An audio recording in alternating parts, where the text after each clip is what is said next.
ಮಾನ್ಯ ಅಧ್ಯಕ್ಷರೇ, ತಾವು ತಂದಂತ ಸಂತಾಪ ಸೂಚನೆಯನ್ನು ಬೆಂಬಲಿಸುತ್ತಾ ನಮ್ಮ ಬೀದರ್ ಜಿಲ್ಲೆಯ ಅತ್ಯಂತ ಹಿರಿಯ ಜೀವಿಗಳು ಮತ್ತು ವಿಶೇಷವಾಗಿ ಲೋಕನಾಯಕ ಎಂದು ಹೇಳಿ ಖ್ಯಾತಿಯಾದಂಥ ಮಾಜಿ ಸಚಿವರು, ಅಧ್ಯಕ್ಷರೇ, ನಾವು ಲೋಕನಾಯಕ ಅಂತಕ್ಕಂಥ ಪದವನ್ನು ಬಳಸಿದ್ದು ಕೇಳಿದ್ದು ಬರೀ ಜಯಪ್ರಕಾಶ್ ನಾರಾಯಣ್ ಅವರಿಗೆ ಮಾತ್ರ.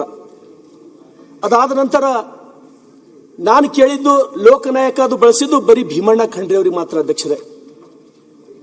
ಅಧ್ಯಕ್ಷರೇ, ಭೀಮಣ್ಣ ಖಂಡ್ರೆ ಅವರ ಕೊಡುಗೆ ಈ ರಾಜ್ಯಕ್ಕೆ, ವಿಶೇಷವಾಗಿ ಬೀದರ್ ಜಿಲ್ಲೆಗೆ ಬಹಳಷ್ಟು ಇದೆ. ಅಧ್ಯಕ್ಷರೇ, ದಿವಂಗತ ಭೀಮಣ್ಣ ಖಂಡ್ರೆ ಅವರು 1946ರ ಸಮಯದಲ್ಲಿ ಸ್ವಾತಂತ್ರ್ಯ ಚಳವಳಿಯಲ್ಲಿ ಭಾಗವಹಿಸಿ, ಅದಾದ ನಂತರ ಹೈದರಾಬಾದ್ ನಿಜಾಮನ ದುರಾಡಳಿತದ ವಿರುದ್ಧ ಹೋರಾಟ ಮಾಡಿ 1953ನೇ ಇಸವಿಯಲ್ಲಿ ಭಾಲಕಿ ಪುರಸಭೆಯ ಚುನಾಯಿತ ಅಧ್ಯಕ್ಷರಾಗೋದ್ರ ಮುಖಾಂತರ ಅವರ ರಾಜಕಾರಣದ ಜೀವನವನ್ನು ಪ್ರಾರಂಭ ಆಗ್ತದೆ.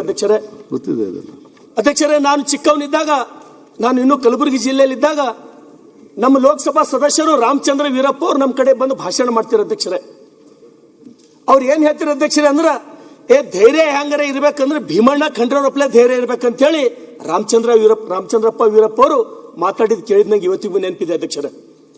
ಅಧ್ಯಕ್ಷರೇ, ಬೀದರ್ ಜಿಲ್ಲೆಗೆ ವಿಶೇಷವಾಗಿ ಇವತ್ತು ಆರ್ಟಿಕಲ್ 371J ತರಲಿಕ್ಕ ಅವ್ರ ಕೊಡುಗೆ ಬಹಳ ಇದೆ. ಅಧ್ಯಕ್ಷರೇ, ಮತ್ತು ವಿಶೇಷವಾಗಿ ಬೀದರ್ ಜಿಲ್ಲೆ ಎಕಡೆಕಡೋ ಹರಿದು ಹೋಗಿತ್ತು. ಅಧ್ಯಕ್ಷರೇ, ಆ ಬೀದರ್ ಜಿಲ್ಲೆ ಅಖಂಡ ಕರ್ನಾಟಕದಲ್ಲಿ ಸೇರಿಸಬೇಕಾದ್ರೆ ಅವತ್ತಿನ ಮುಖ್ಯಮಂತ್ರಿ ಎಸ್ ನಿಜಲಿಂಗಪ್ಪರ ಹತ್ರ ಹೋಗಿ, ಈಗಿನಂಗ ಆ ಸಮಯ ಇದ್ದಿಲ್ಲ ಅಧ್ಯಕ್ಷರೇ, 3 ಬಸ್ ಚೇಂಜ್ ಮಾಡಿ ಬೆಂಗಳೂರು ಬರ್ತಕ್ಕಂಥ ಸಮಯ ಅದು.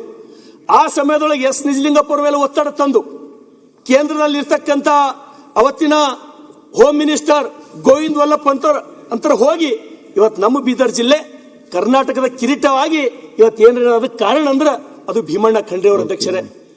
ಅಧ್ಯಕ್ಷರೇ, ಅದ್ರ ಜೊತೆಗೆ ಇವತ್ತು ಬೀದರ್ ಜಿಲ್ಲೆ ಜನ, ಇವತ್ತು ಬೀದರಿನ ಅರ್ಧ ಭಾಗ ಇವತ್ತು ಜನ ಹಸಿರದ ಅಂದ್ರ, ಬೀದರಿನ ರೈತರು ನೆಮ್ಮದಿ ಹಾರ ಅಂದ್ರ ಅವತ್ತಿನ ಕಾರಂಜಾ ಜಲಾಶಯ ಆ ನಿರ್ಮಾಣ ಮಾಡ್ಲಿಕ್ಕ ಇವ್ರ ಕೊಡುಗೆ ಅತ್ಯಂತ ದೊಡ್ಡದು. ಅಧ್ಯಕ್ಷರೇ, ಅದ್ರ ಜೊತೆಗೆ 4 ಸಲ ಶಾಸಕರಾಗಿ, 2 ಸಲ ವಿಧಾನ ಪರಿಷತ್ತಿನ ಸದಸ್ಯರಾಗಿ, ಅಖಿಲ ಭಾರತ ವೀರಶೈವ ಮಹಾಸಭಾದ ರಾಷ್ಟ್ರೀಯ ಅಧ್ಯಕ್ಷರಾಗಿ, ಮತ್ತೊಂದು ಮಾತು, ಯಾವ ರೀತಿ ಬದುಕಬೇಕಂದ್ರ ವಿಶ್ವಗುರು ಬಸವಣ್ಣನವರಂತೆ ಬದುಕಬೇಕು.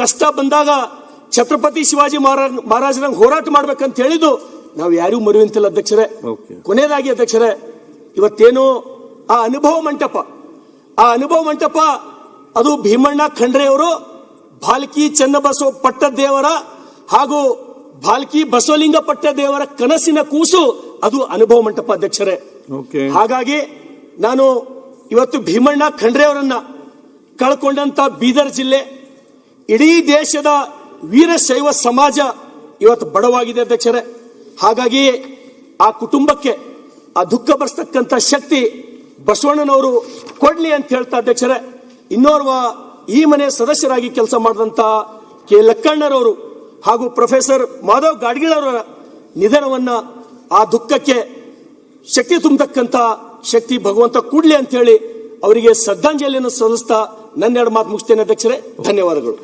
ಶೈಲೇಂದ್ರ.